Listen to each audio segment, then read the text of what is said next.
avait une sorte de grand parking immense dans lequel ils ont décidé de faire un bois habité. Donc c'est-à-dire c'est tout un quartier avec des arbres qui montent à différentes hauteurs et des bâtiments qui sont un peu libres aussi, comme des arbres en fait. Mais contre cette parcelle, il y avait une grande avenue.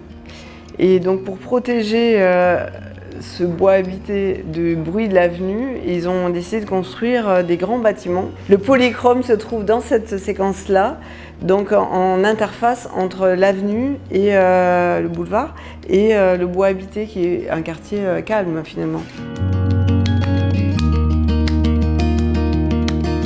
Le skyline, c'est l'imaginaire de la métropole. Et là, c'était une nouvelle ville, donc on voulait quelque chose qui soit plus découpé, avec des proportions. On travaille beaucoup sur les proportions. Donc quand on fait plus de failles, on a des proportions plus hautes et étroites, donc c'est plus impressionnant. Et voilà, donc c'est la première chose, c'est ça. Et la deuxième chose, c'est les fluorescences des balcons vers le bois habité. Et parce que justement, il y avait un côté bois, plutôt végétal, et un côté ville qui lui était lisse. Et donc cette notion de l'efflorescence des balcons, c'est pour évoquer le végétal, sans être vraiment du végétal en vrai.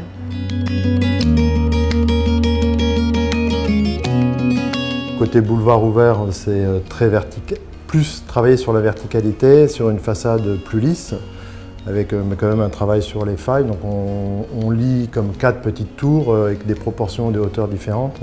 Et côté bois habité, donc, qui est un quartier plus domestique, avec des logements qui font R+2, R+3. On a aussi une partie dans notre lot de bâtiments plus bas, avec des coursives extérieures. Il y a un jardin entre les 2 bâtiments. Donc nous, on traite déjà la transition, même au niveau volumétrique. Et puis surtout, comme tu disais, Anouk, là, il y a des grands balcons donc, qui sont ouverts vers le bois habité.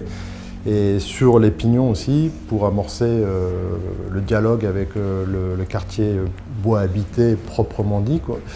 Et donc c'était important de traiter dans un même ensemble, parce que c'est très cohérent, les façades sont toutes traitées de la même manière, mais cette dualité plus la ville plus dense, plus lisse, et puis le quartier plus végétal presque, plus dans le bois, plus domestique.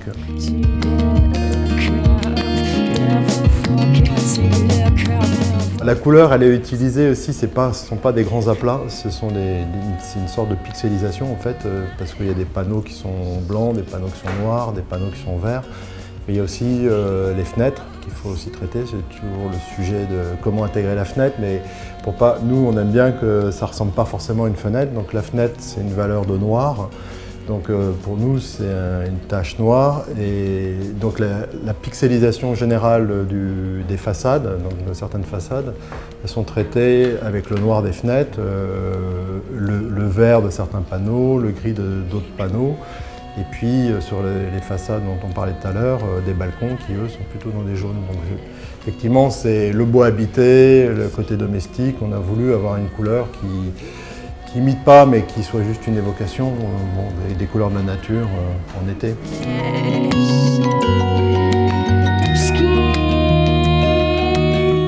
L'accent avait été mis sur ce projet sur les espaces intermédiaires, donc les balcons qui étaient plus grands que ce qu'on fait d'ordinaire, les terrasses, parce qu'il y a quand même plusieurs terrasses plantées. On voulait que les gens puissent mettre du végétal en fait, sur leurs espaces intermédiaires et que ça soit, voilà, c'est ça l'esprit du bois habité. On leur faisait des balcons verts, mais où ils allaient mettre des vraies plantes, on espère. Même à la limite, si le balcon n'est pas utilisé pour prendre son petit déjeuner ou lire sur son balcon, ça apporte déjà un grand plus au logement lui-même.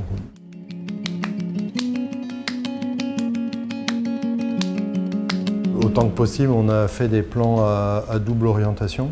Donc les failles dont on parlait tout à l'heure, qui permettaient de verticaliser sur le boulevard ouvert, ça permet aussi d'organiser les plans pour avoir plus d'angles, donc plus de vues, plus des doubles orientations, donc des ensoleillements le plus d'ensoleillement possible.